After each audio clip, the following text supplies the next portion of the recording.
नमो अरिहंताणं नमो सिद्धाणं नमो आयर्याणं नमो उवज्झायाणं नमो लोये सव्यसाहुणम् वन्दे तु सव्यसिद्धे धुवमचलमणोवमं गदिं पते वोचामि समय पाहुड मिणमो सुध केवली भणिधम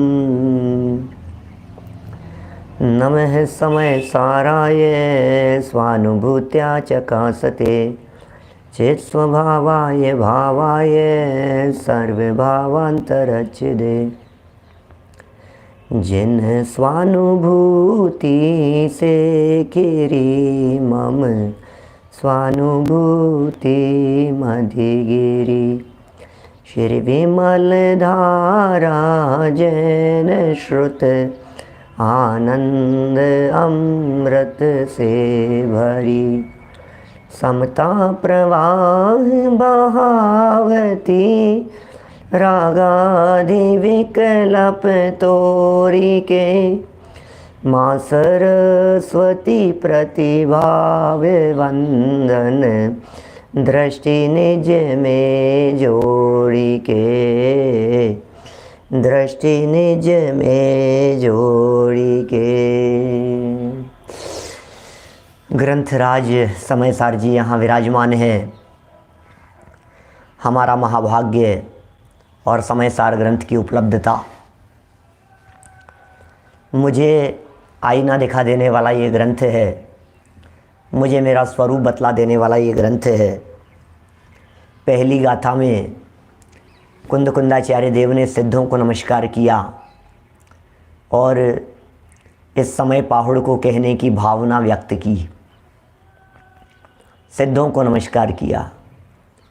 दूसरी गाथा में उन्हीं कुंदकुंदाचार्य देव ने समय को समझाना शुरू किया और ये कहा कि समय माने तो चैतन्य पदार्थ होता है, चैतन्य वस्तु होता है। समय माने तो सम उपसर्ग पूर्वक आय धातु से बना है यह समय शब्द, तो समय माने तो आत्मा होता है और समय सार माने शुद्ध आत्माएं हैं। तीसरी गाथा में उस समय में द्वय रूपता को स्वीकार नहीं किया, बोले समय के एकत्वपन में ही सुंदरता है, और ऐसा कहते हुए वहाँ समय शब्द की व्याख्या वस्तु के अर्थ में की गई। 6 द्रव्य ही समय है और वो सर्वत्र सुंदर है। चौथी गाथा में उस समय की चर्चा आज तक कभी सुनी नहीं है, इस तरह उस समय की दुर्लभता को बताया। काम भोग बंधन की कथा तो अनंत बार सुनी है, लेकिन पर से पृथक उस एकत्व विभक्त आत्म तत्व की चर्चा को कभी नहीं सुना। ये बात चौथी गाथा में हुई।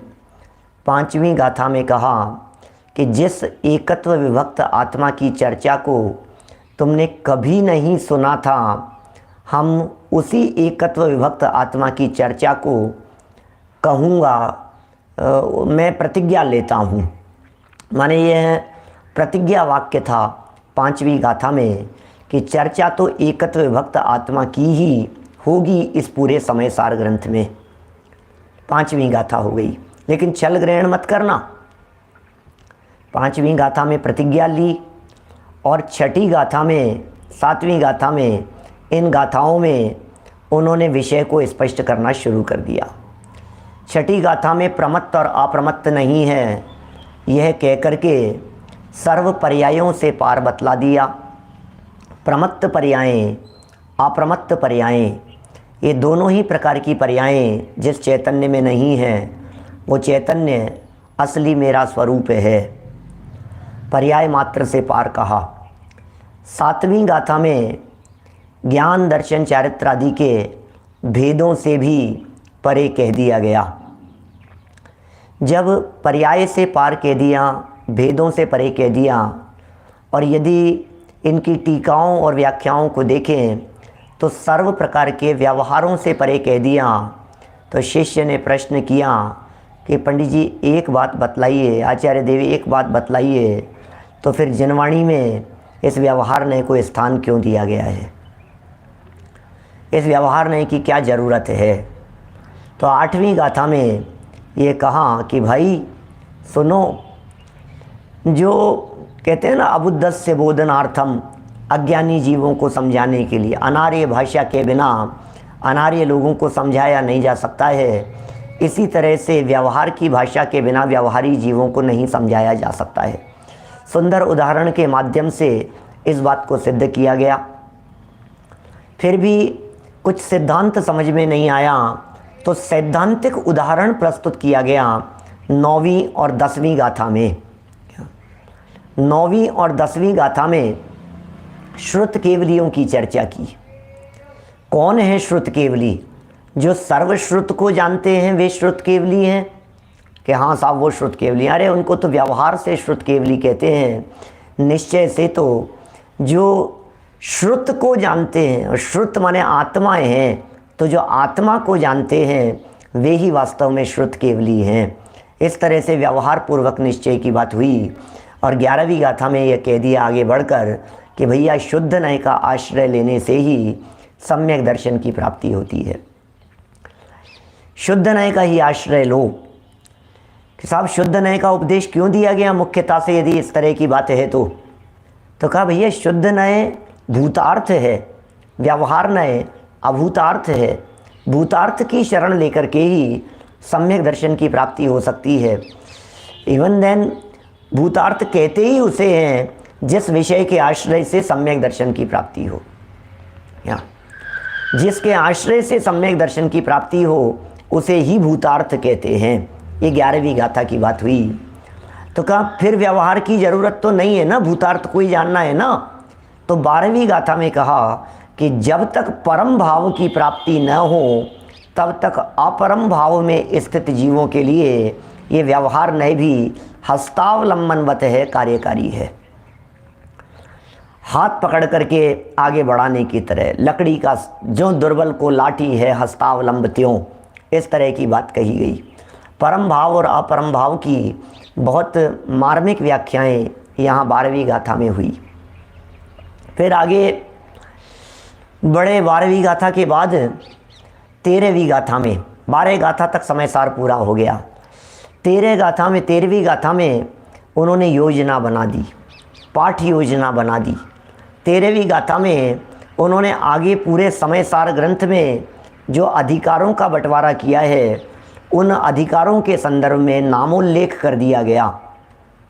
और साथ ही यह भी कह दिया गया कि भूतार्थ से जाने हुए ये तत्वार्थ ही सम्यक दर्शन हैं। यदि इनको भूतार्थ से जानोगे तो सम्यक्त्व है। इन तत्वार्थों को भूतार्थ से जाने तो कैसे दिखते हैं और अभूतार्थ से जाने तो कैसे दिखते हैं, ये बात 13वीं गाथा में हुई। और फिर भूतार्थ नय से देखने पर ये भगवान आत्मा कैसा दिखाई देता है, माने सम्यक दर्शन का विषय क्या है, वो चर्चा 14वीं गाथा में हुई। 5 बोलों के माध्यम से, 5 विशेषणों के माध्यम से इस 14वीं गाथा में भगवान आत्मा का स्वरूप बतला दिया गया। ये सब चर्चाएं अपनी पीछे से हो चुकी थी। बहुत संक्षेप में मैंने 2-2, 4-4 लाइन में आपको वो सारी बातें बतलाई है। आज हम यहाँ 15वीं गाथा की तरफ बढ़ रहे हैं। बीच बीच में कलश भी हुए, उन कलशों में भी उन्हीं प्रकार की, उन्हीं बातों का रिवीजन किया गया, उन्हीं बातों को बताया गया गुनगुनाते हुए। वो म्यूजिक स्टाइल में था, वो संगीत में थे कलश, है ना। तो संगीत में बात शॉर्ट में भी हो जाती है और मधुरता से भी कही जाती है। तो सब कलश वगैरह भी सब हो गए और हम यहाँ आ गए हैं 15वीं गाथा में। 14वीं गाथा के अंदर जो बातें कही गई थी, जो 5 उदाहरणों के माध्यम से, 5 दृष्टांतों के माध्यम से विषय वस्तु को बताया गया था, यहाँ 15वीं गाथा में ये कह रहे हैं भैया सुनो, तुम तो ज्ञान की अनुभूति करो, बस वही अनुभूति है, आत्मा को जान लो, उसने सब कुछ जान लिया। ये बात कुछ यहाँ 15 नंबर गाथा में कहना चाहते हैं। चलिए इस 15वीं गाथा के गाथा और पद्यानुवाद का पाठ करते हुए हम आगे बढ़ते हैं। आज रविवार का दिन था, इसलिए ऐसा लगा कि थोड़ा चर्चा कर लेनी चाहिए अपने को पुरानी, इसलिए अपन ने रिवीजन कर लिया। एक आध वीक में फिर दोबारा थोड़ा सा इसका रिवीजन कर लेंगे। थोड़ा पक्का हो जाना चाहिए, हमें गाथाएं का विषय वस्तु ख्याल में रहनी चाहिए, कहाँ क्या कहा गया है। ये गाथाएं पढ़ रहे हैं तो यहाँ क्या बातें कही गई है। जो पसदिया पाणम, 15 नंबर गाथा, मूल गाथा, कुंद कुंद भगवान बोल रहे हैं। जो पसदिया पाणम अबद्ध पुट्टम अनन्नम विशेषम अपदेश संत मध्यम पसदि जिण शासनम सव्वम। पद्यानुवाद 48 नंबर पेज पर। अबद्ध पुठ अनन्य अरुआ विशेष जाने आत्म को द्रव्य एवं भाव श्रुतमय सकल जिन शासन लहे। क्या गजब बातें हैं। सारा जिन शासन प्राप्त हो जाए, सारे जिन शासन को उन्होंने प्राप्त कर लिया है। क्या ये क्या बात कह रहे हैं, बोलो। ये बहुत गजब की बातें हैं संजय जी भाई साहब। क्या इन गजब की बातों का रिवीजन जरूरी है। पान सड़े घोड़ा अड़े, विद्या बिसर जाए और जगरे पर बाटी जले, चेला कौन उपाय। बोले एक ही उपाय है, जवाब एक ही है कि फेरा नहीं, पलटा नहीं। पान क्यों सड़ गया कि उसको पलटा नहीं, घोड़ा क्यों अड़ गया कि उसे घुमाया नहीं, चलाया नहीं। क्या विद्या क्यों भूल गए, क्योंकि उसे दोहराया नहीं। एक ही जवाब है, पलटा नहीं। रोटी क्यों जल गई कि पलटा नहीं, बाटी क्यों जल गई कि पलटा नहीं। पापड़ भी सेकते हैं तो बड़ा फास्ट उसको पलटना पड़ता है, तब जा कर के वो सीखता है कि एक ही तरफ करो तो जल जाएगा वो और सीखेगा नहीं, इसलिए फेरते रहना चाहिए। चलो कोई बात नहीं, अब आप लोग फेरो या नहीं फेरो, मैं फिरा दूंगा सब, आप चिंता नहीं करें। आप तो बस जुड़े रहें, लाभ लेते रहें, है ना। सब मेरी जिम्मेदारी है, टीचर की जिम्मेदारी होती है वास्तव में, तो पढ़ाने वालों की जिम्मेदारी होती है। बच्चे यदि फेल होते हैं तो वास्तव में बच्चे फेल नहीं होते हैं, अध्यापक फेल होते हैं। बच्चा क्या करे, तुमने जो पढ़ाया था वही तो लिख करके आया होगा। तो इसलिए मैं फेल नहीं होना चाहता, इसलिए मैं ये चाहता हूँ कि बराबर आप लोगों को वो रिपीट करके बताता रहूँ, मूल बात पकड़ में आए। और वास्तव में चिंतन घोलन तो इसी विषय वस्तु का करना है भाई साहब। क्या मतलब इसी विषय वस्तु का घोलन करना है, इसी विषय वस्तु का चिंतन करना है। आमनाय क्या होता है, ये पाठ का नाम ही तो आमनाय होता है। पाठ करो, घोलन करो, चिंतन करो, मनन करो। अजय भैया याद करो, गाथाएं याद करो, दोहराओ, गुनगुनाओ। ये बड़ी सुंदर चर्चाएं हैं। चलिए, यहाँ तो ये कह दिया अबद्ध स्पष्ट, और ये 3 विशेषण यहाँ दिए हैं यद्यपि इस मूल गाथा में, लेकिन 3 विशेषण देकर के भी अबद्ध स्पष्ट, अनन्य और अविशेष, ये 3 विशेषण दिए। नियत और असंयुक्त नहीं दिया गया, तथापि नियत और असंयुक्त इन 2 विषय नहीं, हाँ नियत और असंयुक्त 2 नहीं दिए ना, तो इन दोनों को भी यहाँ गर्भित कर लेना चाहिए। यहाँ अपने को गर्भित कर लिया तो 5 की ही बात हो गई। और विशेष बात तो ये है कि इन 5 के साथ में, माने सबके साथ में अलग अलग विभक्तियों का प्रयोग किया गया है। और ये कहना चाहते हैं कि भाई ये जो है ना, ये 5 आत्मा नहीं है। क्या ये आत्मा 5 नहीं है, और 5 विशेषणों को जानने की जरूरत भी नहीं है। सच में ये तो 5 कही है, 5 में व्याप्त 1 को जानना है। मैंने 5 में से 1 को भी जान लिया तो काम हो जाएगा। क्या देखिए लिख रहे हैं यहाँ, मैं टीका पढ़ना शुरू करता हूँ, मतलब इसकी व्याख्या पढ़ना शुरू करता हूँ पेज नंबर 48 से।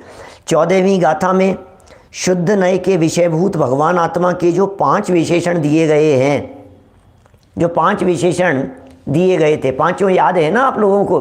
संभाल लो, जरा संभाल लो भैया। धन को भी संभालता रहता है, प्रॉपर्टी को संभालता रहता है। अरे समय समय पर तिजोरी को जाकर के खोलता है और खोल करके अंदर से नोटों को गिनता है, माल को संभालता है। बराबर है ना? बराबर है ना? और तो और क्या बतलाएं, बड़े बुजुर्ग लोग अपनी पुरानी बनाई हुई एफडीओ को ही बार बार में निकाल निकाल करके देखते रहते हैं और उसमें ही राजी होते रहते हैं, संभाल संभाल करके। ऐसा ऐसा होता है, संभालते रहो, कहीं ऐसा नहीं हो अरे भैया तुमने संभाला नहीं। देखो लड्डुओं को भी संभालते रहना, घर में नमकीन बनी है, कुछ भी चीज़ बनी है, मिठाई बनी है, संभालते रहना। नहीं संभालोगे तो सड़ जाएगी, नहीं संभालोगे तो ख़राब हो जाएगी। आपने अपनी एफडीओ को नहीं संभाला तो डेट निकल जाएगी क्या? और ऑटो रिन्यू की फैसिलिटी नहीं होगी तो आजकल इंटरेस्ट भी नहीं देते हैं बैंक वाले। ऐसा और है, मैंने वो कहते हैं बस हम तो जो उस समय तक की थी ना, पड़ा होगा कोई बात नहीं, तुमने रिन्यू नहीं कराई तो कुछ नहीं हो सकता है उसका। तो अब ये ऐसा होता है, तो आप संभालते रहना उनको बराबर। यहाँ जो ये कह रहे हैं भैया संभालो, 5 विशेषणों को संभालो। अंदर में अबद्ध स्पष्ट है कि बंधने लग गए, अरे संभालो संभालो, क्या बंध तो नहीं गया अंदर में? कि नहीं नहीं भैया अबद्ध स्पष्ट है, बंधा हुआ नहीं है अंदर में चैतन्य आत्म तत्व, अबद्ध स्पष्ट, अनन्य, नियत, अविशेष और असंयुक्त। देखिए देखो 14वीं गाथा में शुद्ध नहीं के विषयभूत भगवान आत्मा के जो 5 विशेषण दिए गए हैं, उनमें से अबद्ध, स्पष्ट, अनन्य और अविशेष, ये 3 विशेषण तो इस गाथा में वैसे के वैसे ही दोहराए हैं। 3 तो रिपीट कर दिए। इससे प्रतीत होता है कि वे इन विशेषणों के माध्यम से इस गाथा में भी उसी आत्मा की चर्चा कर रहे हैं। अरे क्या बताएं आपको, उसी आत्मा की चर्चा यहाँ नहीं कर रहे हैं, उसी आत्मा की चर्चा, उसी की चर्चा पूरी 415 में करेंगे। लेकिन यहाँ तो शब्द भी हूबहू दिखाई दे रहे हैं ना, उसी आत्मा की चर्चा कर रहे हैं जिसकी चर्चा 14वीं गाथा में की गई थी। गाथा में स्थान न होने से नियत और असंयुक्त विशेषणों का उल्लेख नहीं हो पाया है। गाथा में जगह नहीं थी, इसलिए उन 2 शब्दों का प्रयोग नहीं हो पाया है। लेकिन इसका अर्थ ऐसा नहीं है कि आचार्य देव उन 2 को छोड़ देना चाहते थे। कभी कभी प्रश्न उठा देते हैं, ऐसा क्या हुआ साहब, ऐसे क्या कारण रहे जिस कारण से उनको छोड़ दिया? बोलो, ये 2 विशेषण क्यों छोड़ दिए? नियतपनी क्यों छोड़ दिया? क्या? अरे भाई छोड़ा नहीं है, हमने सब गर्भित कर लिया है उसी में। अतः उपलक्षण से इन्हें भी शामिल कर लेना उचित ही है। उपलक्षण से गर्भित कर लो, और बार बार में सब बातें कही नहीं जाती है, कुछ बातें बिना कहे भी समझी जाती है। हर बात कह के करके ही समझोगे क्या? कुछ तो ऐसा भी करो कि बिना कहे समझ जाओ। समझदार को इशारा काफ़ी होता है। और 5 नहीं तो 3 और 3 नहीं तो 1 आत्म तत्व ही समझ में आ जाए तो काम हो जाए क्या? देखिए इस गाथा के भाव को आत्मख्याति में इस प्रकार स्पष्ट किया गया है। कुछ विशेष चर्चाएं इस 15 नंबर गाथा में, कुछ गहराई में जाकर के चर्चा की है, उस ज्ञायक भाव स्वरूप आत्म तत्व को पकड़ने की चर्चा की है। पिछली गाथा में 14वीं गाथा में सम्यक दर्शन की मुख्यता से चर्चा की थी, श्रद्धा की मुख्यता से चर्चा की थी।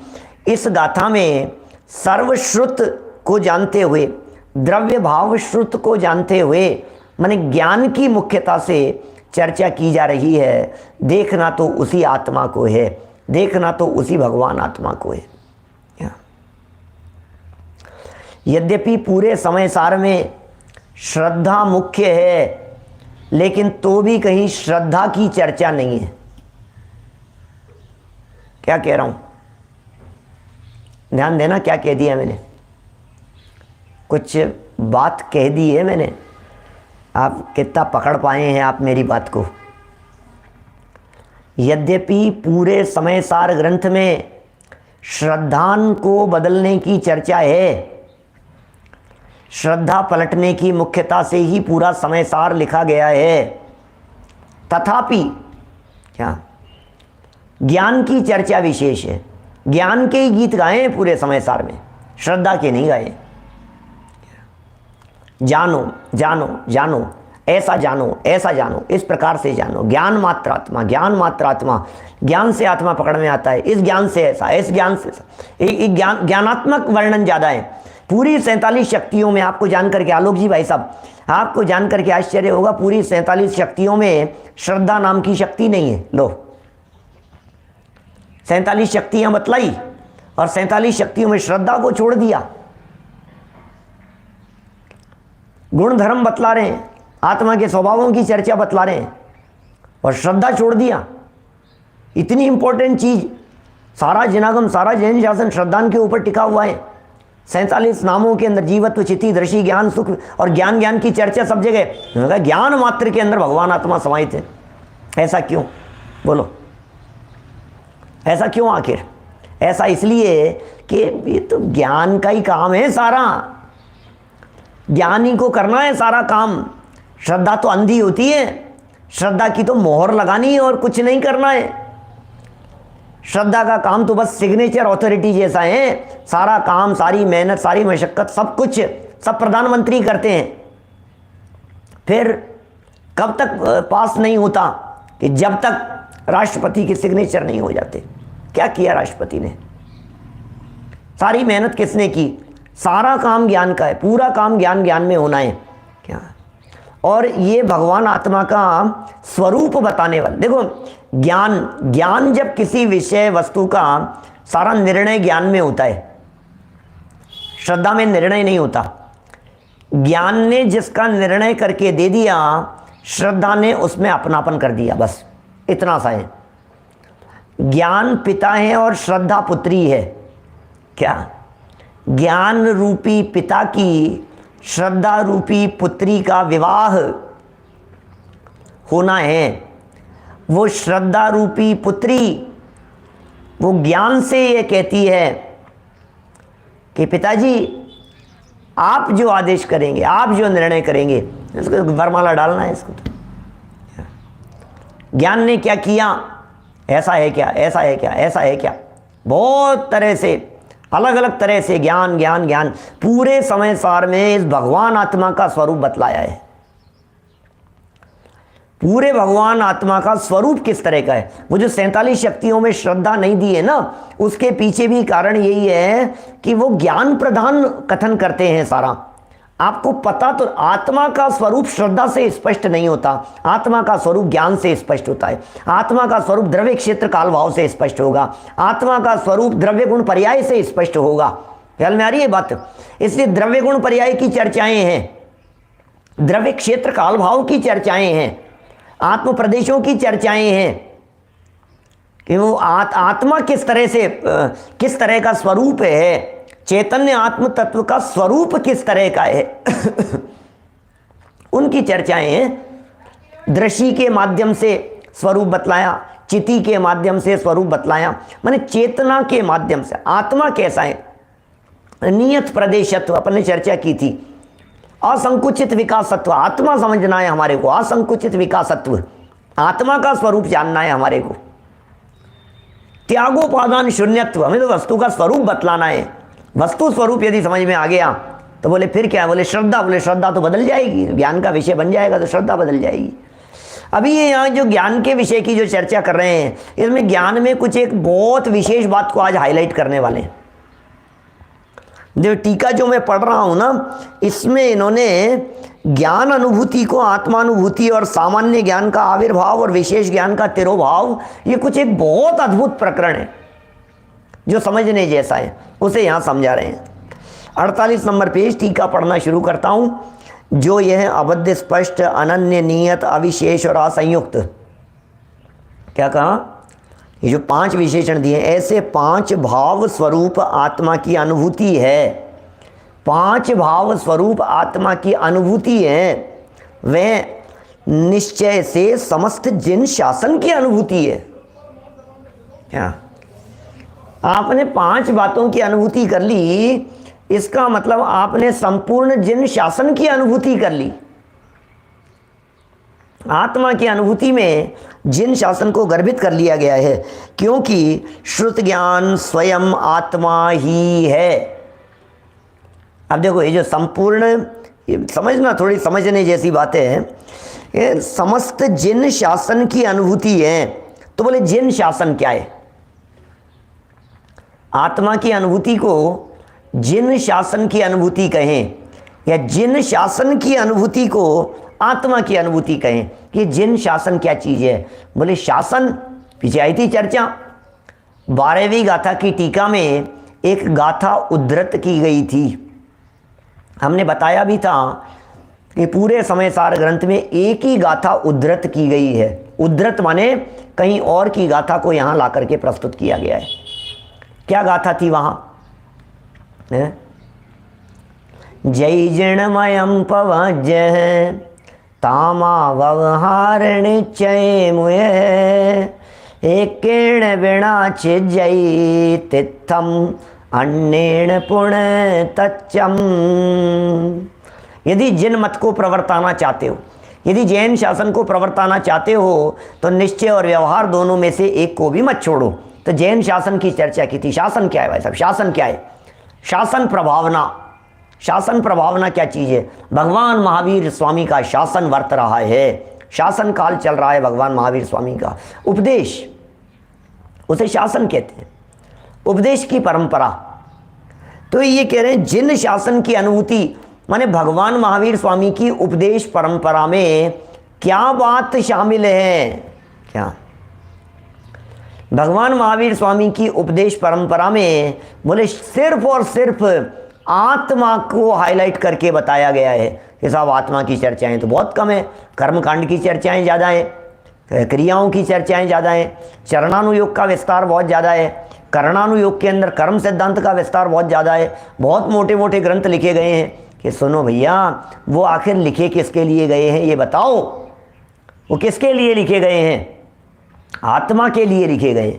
सम्यक दर्शन की प्राप्ति मूल प्रतिपाद्य है जी। कुल मिलाकर के सम्यक दर्शन ज्ञान चारित्राणी मोक्ष मार्ग है, ये होना चाहिए जीवन में। जीवन में सम्यक दर्शन प्रकट हो जावे। तो जिन शासन को पढ़ करके सम्यक दर्शन हो गया तो सब कुछ हो गया, और पढ़ करके भी नहीं हुआ तो बोले तुमने पढ़ा क्या? फिर ये बताओ। भाव वासन नहीं हुआ तो पढ़ने को पढ़ना नहीं कहा जाता है, क्योंकि श्रुत ज्ञान स्वयं आत्मा ही है। क्या वो श्रुत ज्ञान स्वयं आत्मा ही है? श्रुत ज्ञान और कुछ नहीं है। वो श्रुत ज्ञान माने आत्मा। पीछे भी जब 9वीं 10वीं गाथा में जब चर्चा हुई थी, तब भी वहाँ सर्वश्रुत को जानने वालों को श्रुत केवली कहकर के पुकारा गया था, और उस समय बहुत चर्चा अपन ने की थी। सर्वश्रुत को जानने वाले वे श्रुत केवली हैं, श्रुत को जानने वाले वे श्रुत केवली हैं। तो काफ़ी चर्चाएं हुई वहाँ, श्रुत को जानने वाले श्रुत केवली कह करके। बोले श्रुत माने क्या है? बोले श्रुत माने ज्ञान। बोले ज्ञान ही तो आत्मा है। आत्मा और ज्ञान में क्या फ़र्क है? जितना ज्ञान है उतना आत्मा है। तो ज्ञान को जान लिया मैंने आत्मा को जान लिया। अरे किसी व्यक्ति ने हाथ को पकड़ लिया, इसका मतलब क्या कहेंगे? मेरा हाथ पकड़ा, तो आप यही तो कहेंगे ना, संजीव जी को पकड़ लिया। क्या कहेंगे बोलो? ये नहीं आपने तो हाथ पकड़, नहीं भाई यही कहा जाएगा। तो ज्ञान को पकड़ लिया, इसका मतलब ज्ञायक पकड़ में आ गया, ये बात यहाँ कहना चाहते हैं। इसलिए भैया श्रुत ज्ञान स्वयं आत्मा ही है। श्रुत ज्ञान और कुछ नहीं है, वो आत्मा ही है। इसलिए ज्ञान की अनुभूति ही आत्मा की अनुभूति है। पिछले जो कलश जो था अपना, जो अपन ने 13 नंबर का कलश इसके जस्ट पहले पढ़ा था, आत्मानुभूति ही ज्ञानानुभूति है और ज्ञानानुभूति ही आत्मानुभूति है। ये जो बात कही गई थी, इसका मतलब श्रुत ज्ञान माने आत्मा। क्या महावीर जी भाई साहब, भाई श्रुत ज्ञान माने आत्मा, ये क्या कहना चाहते हैं? ये बड़ी गजब की बातें हैं। देखिए, किंतु श्रुत ज्ञान कोई आत्मा का है ना, किंतु बोले श्रुत ज्ञान मत देखना। बड़ी गजब की बात कह रहे हैं। श्रुत ज्ञान ऊपर तो लिख दिया यहाँ पर, श्रुत ज्ञान स्वयं आत्मा ही है। श्रुत ज्ञान स्वयं आत्मा ही है। इसलिए ज्ञान की अनुभूति, श्रुत ज्ञान की अनुभूति नहीं। ओ हो, बात बदल गई कमल जी बोरा साहब, बात बदल गई है। आइए जैन साहब, बात यहां बदल गई है, वाक्य ही बदल गया है, क्योंकि श्रुत ज्ञान स्वयं आत्मा ही है, इसलिए श्रुत ज्ञान की अनुभूति ही आत्मा की अनुभूति है, ऐसा नहीं कह रहे हैं। ओह, श्रुत ज्ञान, तो फिर साहब श्रुत ज्ञान को आत्मा क्यों कह दिया गया? श्रुत ज्ञान को आत्मा इसलिए कह दिया गया कि तुम्हारे पास में श्रुत ज्ञान ही है, अवधि ज्ञान तो है नहीं तुम्हारे पास में। अवधि ज्ञान की अनुभूति क्या करोगे? कैसे मने पर्याय ज्ञान की अनुभूति करोगे? कैसे केवल ज्ञान की अनुभूति करोगे? तो अवधि मने पर्याय ज्ञान केवल ज्ञान की अनुभूति तो होती नहीं है, आपके पास में तो श्रुत ज्ञान ही नहीं, श्रुत ज्ञान ही है। तो श्रुत ज्ञान माने आत्मा, मतलब श्रुत ज्ञान कह करके कहना चाहते हैं तुम्हारे पास में जो ज्ञान है, जो ज्ञान पकड़ में आ रहा है, बोले वही आत्मा है। और क्या करना कि ज्ञान की अनुभूति को आत्मानुभूति कहते हैं, श्रुत ज्ञान की अनुभूति को आत्मानुभूति नहीं कहते हैं। क्योंकि श्रुत ज्ञान की अनुभूति विकल्पोत्पादक है, श्रुत ज्ञान की अनुभूति को तो तिरोभाव करना है, यहां उसको तो ओझल करना है। ज्ञान में श्रुत ज्ञान नहीं दिखे आपको, ज्ञान में यदि श्रुत ज्ञान दिख गया तो गायक नहीं दिखेगा। अरे ज्ञान में ज्ञान दिखना चाहिए। बड़े उदाहरण से यहां बात सिद्ध करेंगे, घटित करेंगे, बड़ी सुंदर मार्मिक व्याख्याएं ये सब करने वाले हैं। श्रुत ज्ञान नहीं, ज्ञान की अनुभूति ही आत्मा की अनुभूति है। खालिस ज्ञान, ज्ञान सामान्य। प्रॉब्लम यह है, अभी नीचे पढ़ता हूं, देखो फिर प्रॉब्लम भी बतलाऊंगा आपको क्या है। अभी नीचे वाले सेंटेंस में आविर्भाव और तिरोभाव की चर्चा करने वाले हैं अपन, फिर उदाहरण से भी समझेंगे, कल उसको और विस्तार से देखेंगे और घुटाई करेंगे कल अपन यहां। देखिए, किंतु जब सामान्य ज्ञान के आविर्भाव, आविर्भाव माने होता है प्रकट होना, आविर्भाव माने होता है उजागर होना, आविर्भाव माने होता है उघाड़, खोल दिया, आविर्भाव कर दिया। सामान्य ज्ञान का आविर्भाव, आविर्भाव भाव भाषण होना चाहिए, क्योंकि बार बार में ये शब्द आएंगे अभी एक आध दिन। आविर्भाव क्या चीज़ है? आविर्भाव का मतलब यदि आप नहीं जानेंगे तब तक मज़ा नहीं आएगा आपको। थोड़ा सा गहराई से समझ लेना आविर्भाव मतलब क्या कहना चाहते हैं। सामान्य ज्ञान का आविर्भाव, सामान्य ज्ञान दिखने लगे और विशेष ज्ञेयाकार ज्ञान के तिरोभाव से, ज्ञेयाकार ज्ञान, ज्ञेयाकार ज्ञान क्या? ज्ञेयाकार ज्ञान, ज्ञान की वो पर्याय जो पर्याय ज्ञेय रूप से दिखाई दे रही है, बोले ज्ञेयाकार ज्ञान के तिरोभाव। क्या क्या कह रहे हैं? ज्ञेयाकार ज्ञान के तिरोभाव से ज्ञान मात्र का अनुभव किया जाता है। कि साहब ज्ञान मात्र का अनुभव कैसे होगा?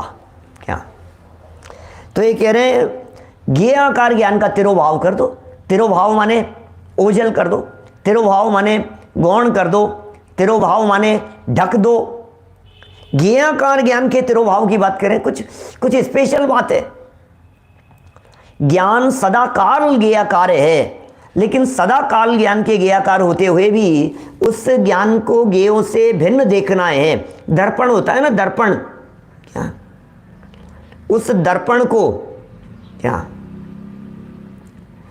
माने, सुनो, ये जो दर्पण होता है ना, इस दर्पण को आप झलकने वाले पदार्थों से भिन्न देखो कि नहीं साहब दर्पण में से ये जो पदार्थ झलक रहे हैं इनको हटाओ तो मुझे निर्मल दर्पण दिखाई देगा। सोचना कैसे कैसे दिखाने की बात कर रहे हैं। कभी देखा है क्या आपने दर्पण? साहब रोज देखते हैं कि नहीं, रोजाना तो चेहरा देखते हो। तो अब कभी ऐसा करके देखना, मैं सच कहता हूं, आप प्रयत्न करेंगे तो आपको दर्पण में झलकने वाले ज्ञेयों के काल में भी, ज्ञेयों को न निकालने पर भी भरत भाई दर्पण दिख सकता है। जस्ट मेरे कहने से ट्राई करके देखना, आप एक बार कोशिश करके देखना। आज ही अभी प्रवचन पूरा हो जाने के बाद एक बार मिरर के सामने जाना। मैंने देखा है इसलिए कह रहा हूं मैं आपको। दर्पण को देखा और थोड़ा सा आप उसे ही देखते समय चेहरा देखना बंद कर दो, सिर्फ दर्पण देखो तो आपको दर्पण ही दिखने लगता है, चेहरा धुंधला पड़ जाता है, चेहरा नहीं दिखता है। देखना, आपको लगे कि नहीं साहब वो सब हटाओ साहब, सब हटाओ साहब यहाँ से, ये भी नहीं होना चाहिए, ये भी नहीं होना चाहिए भाई साहब। अभी कैसे भी, क्या ऐसा संभव है कि दर्पण में कभी भी कुछ नहीं झलके? क्या ऐसा संभव है कि ज्ञान में कभी भी कुछ नहीं झलके? क्या ऐसा संभव है क्या हर्षवर्धन जी साहब? ज्ञान ज्ञेयों से शून्य कभी नहीं हो सकता। ज्ञान में सदा काल ज्ञेय झलकते रहेंगे, हमेशा झलकेंगे। लेकिन उसके बावजूद भी आपने यदि दर्पण को देखते समय दर्पण में झलकने वाले ज्ञेयों को न देखकर दर्पण को देखा तो आपको मुख्य गौण करना आ गया। बस वो कला आपको यहां ज्ञान में लागू करनी है। निर्मल चंद जी साहब देखिए जरा ध्यान से, मैं इसलिए कह रहा हूं कि मैंने देखा है, मैं देख करके बोल रहा हूं आपसे, बिना देखे नहीं कह रहा हूं। प्रदीप पाटनी जी साहब, क्या मैं बिना देखे बात नहीं कर रहा हूं? अभी तक तो कई साधन में तो धैर्य नहीं होगा तो उठ करके चले भी गए होंगे और देख करके आ भी गए होंगे, क्या मिरर देख करके आ गए होंगे। दर्पण खरीदते समय तो देखते ही हैं, क्या आज भी यदि आप देखेंगे तो दिखेगा क्या?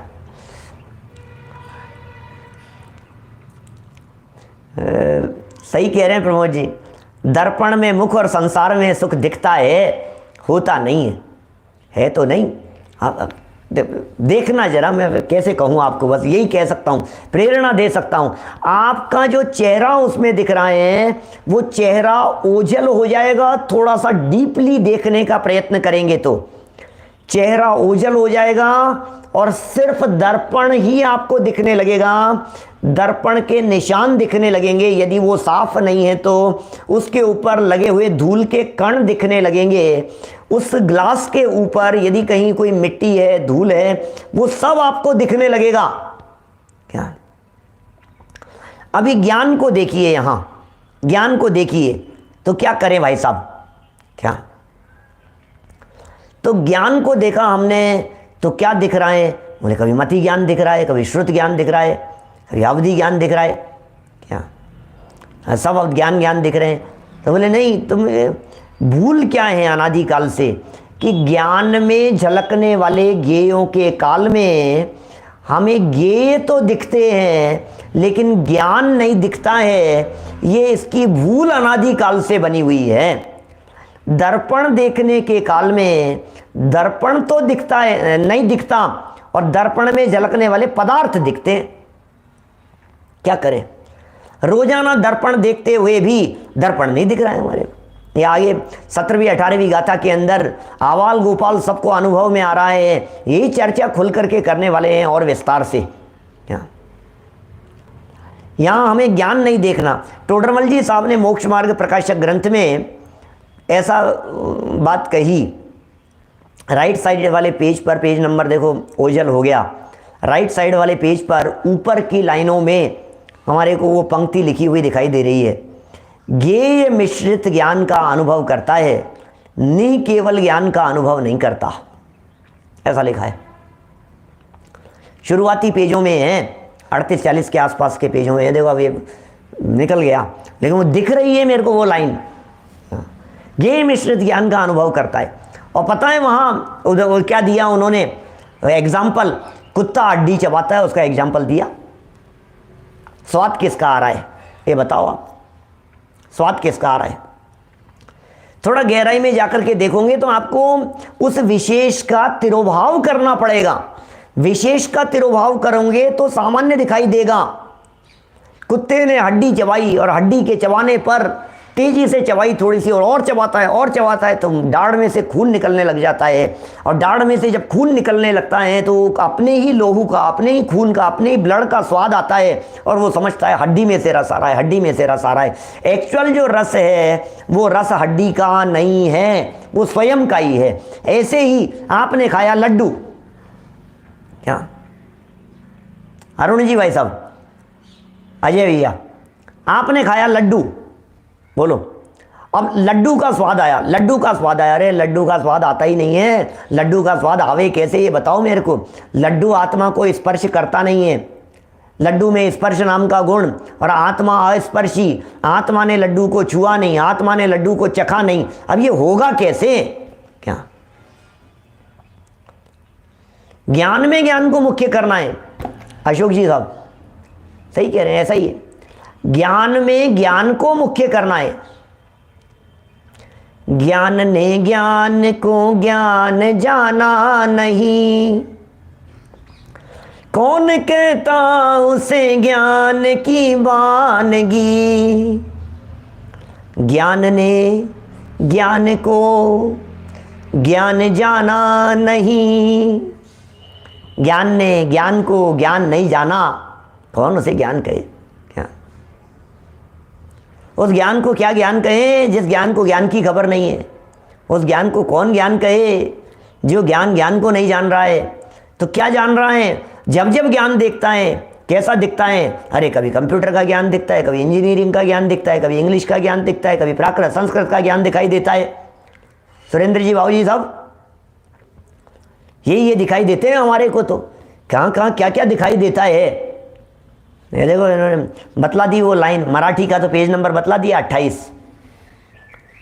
नहीं केवल ज्ञान का अनुभव नहीं करता, ज्ञेय मिश्रित ज्ञान का अनुभव करता है, ज्ञेय मिश्रित ज्ञान का अनुभव करता है। अब ज्ञान में से ज्ञेय का जो मिश्रण है उसे ओझल कर दो। क्या ज्ञान में से जो ज्ञेय थे उन ज्ञेयों को ओझल करके सिर्फ ज्ञान मात्र को देखो। क्या समझ में आ रही है बात? बड़ा गजब, देखना अंदर क्या स्वरूप बतलाते हैं। ये क्या सामान्य ज्ञान के आविर्भाव की चर्चा कर रहे हैं। ज्ञान सामान्य का आविर्भाव, ज्ञान सामान्य ही दिखने लगे। अरे कुछ नहीं, हमें तो सर्वत्र ज्ञान ज्ञान ज्ञान ही दिखाई देता है। गुरुदेव की थी ना ऐसी दृष्टि। क्या गुरुदेव को सब जगह पर भगवान भगवान भगवान भगवान, भगवान आत्मा छे, भगवान आत्मा छे। अरे ये तो भगवान आत्मा है। क्या बात कर रहे हैं आप? कैसे दिख रहे हैं? हर आत्मा में भगवान दिख रहा है। हर आत्मा में देखो भगवान बस रहा है। हर आत्मा में देखो सिर्फ भगवान दिखाई दे, हमें दूसरा कोई दिखता ही नहीं है, हमें तो वही दिखाई देता है। जैसे व्यापारी के साथ, आपको नोटों की भाषा समझ में आती है, मैं क्या बताऊं आपको। नोट वालों को नोटों की भाषा में समझाया जाता है तो बात आसानी से समझ में आ जाती है। क्या आपको नोट नहीं दिखते हैं क्या? आपको जब आप दुकान पर बैठ कर के कपड़े बेच रहे होते हैं तो आपको कपड़े नहीं दिखते, स्टॉक नहीं दिखता, स्टॉक कम ज़्यादा नहीं दिखता। सामने वाले व्यक्ति के परचेज कर देने पर, डिस्काउंट दे देने पर भी मुनाफा कितना है वही दिखाई देता है। क्या दिखता है बोलो? प्रॉफिट ही दिखता है, नोट ही बचेंगे कितने? इतने का दे दो, चलो फिर भी इतने बच रहे हैं, फिर भी इतने बच रहे हैं, फिर भी इतना आएगा, फिर भी इतना बैलेंस रह जाएगा, फिर भी इतना। ये क्या दिखता क्या है आपको? क्या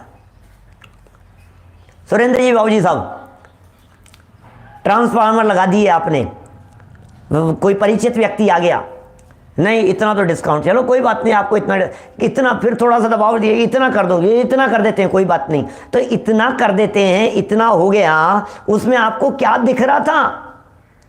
उसमें अपने को ये नहीं दिख रहा है कि कितना लिया, आपको ये नहीं दिख रहा है कितना डिस्काउंट कर दिया, आपको क्या दिख रहा है?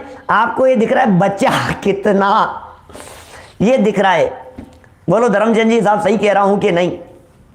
ये तो सब अनुभव की बात है। बिजनेस करता है तो बिजनेसमैन डिस्काउंट देते हुए भी ऐसा थोड़ी ना है, डिस्काउंट देते हुए उसे बराबर ख्याल में रहता है घर में कितना बचेगा, कितना बचेगा उस पर दृष्टि है, अकाउंट में कितना आएगा उस पर दृष्टि है। खरीद रहा है, बेच रहा है, सामान जा रहा है, सामान आ रहा है, पैसे का लेन देन हो रहा है, फिर भी वही दिख रहा है उसको, मुनाफा ही दिख रहा है उसको। ये बात कैसी है, ये दिखा रहे हैं यहाँ पर। इतना कम भी कर दिया तो क्या हो गया, तो भी अरे कितना डिस्काउंट कर दिया, चिंता मत कर मुझे सब पता है कितना बचेगा। आप 2% डिस्काउंट की बात कर दी आपने, क्या बात करते हो, 2% डिस्काउंट किसे कहते हैं, कोई बात नहीं, क्या 0.1% भी यदि प्रॉफिट है, 0.1% भी यदि प्रॉफिट है तो मुझे पता है टोटल कितना बनेगा, कितना कितना माल जा रहा है, कितना बड़ा ऑर्डर है, तुझे पता है इसमें कितना बचे, सब वो उसको वही दिख रहा है, वही कैलकुलेशन दिखाई देती है सब कुछ। घाटे का सौदा नहीं करते भैया, घाटे का सौदा करे तो वो बिजनेसमैन कैसा, घाटा लग जावे वो बात अलग है, लेकिन सौदा घाटे का नहीं करता है। घाटा कैसे लग जाता है, घाटा तो ऐसे लग जाता है कि माल खराब हो जाता है, घाटा तो ऐसे लग जाता है कि पार्टी डूब जाती है, फेल हो जाती है, घाटा तो ऐसे लग जाता है कि उसने दिए नहीं, उसने लौटाए नहीं, इसलिए घाटा लग जाता है। घाटे का सौदा कोई नहीं करता है, सब करते तो मुनाफे के लिए ही हैं भैया। लेकिन एक बात कहें, आपको सारे दुनिया भर में मुनाफे का सौदा करने वाले दिखाई दे रहे हैं, और आचार्य देव ये कह रहे हैं हमें तो भैया सुनो, पूरे दुनिया भर में ये घाटे का काम करने वाले ही दिखाई दे रहे हैं, क्योंकि ये ज्ञान मात्र को नहीं देख रहे हैं, ये गेयों में उलझे हुए हैं। क्या